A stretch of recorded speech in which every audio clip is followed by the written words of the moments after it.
He gave the Secretary of State 10 days to notify counties of the changes that must be made before this upcoming election. 25 News reporter Leah McNeil has more on Bell County's process for mail-in ballot reviews.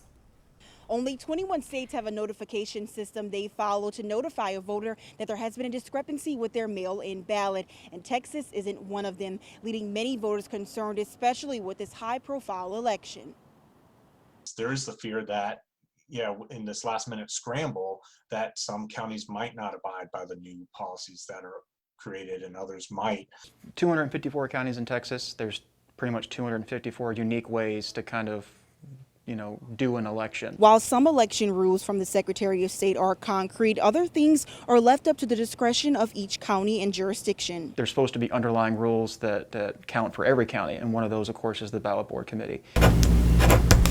If the Bell County Ballot Board believes there is a discrepancy with your signature on your mail-in ballot, the first thing they will do is pull other documentation from you that has your signature on it, like your voter registration application.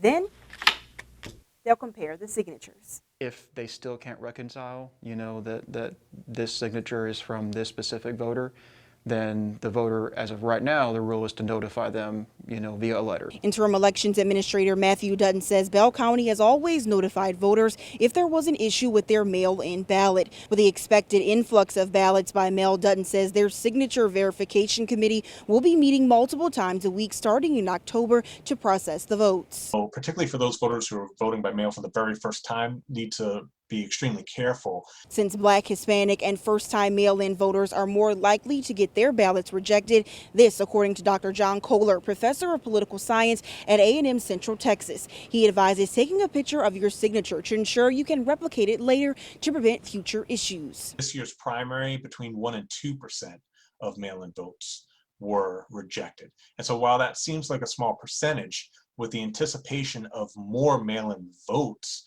this coming November, the raw number of votes that could be rejected would be quite large. If you receive a letter notifying you of an issue with your ballot, Dutton says you can still come in and cast your vote at the polls, as long as it's on or before November 3rd. Always go vote in person and vote a provisional ballot.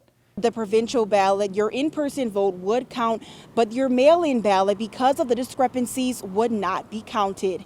In Belton, Leah McNeil, 25 News. Leah, thank you. Dr. Kohler says the most common reasons why a mail-in ballot wouldn't be thrown out or wouldn't be accepted are a missing signature, a different signature than the one on your voter registration, or a dated postmark on the mail-in ballot.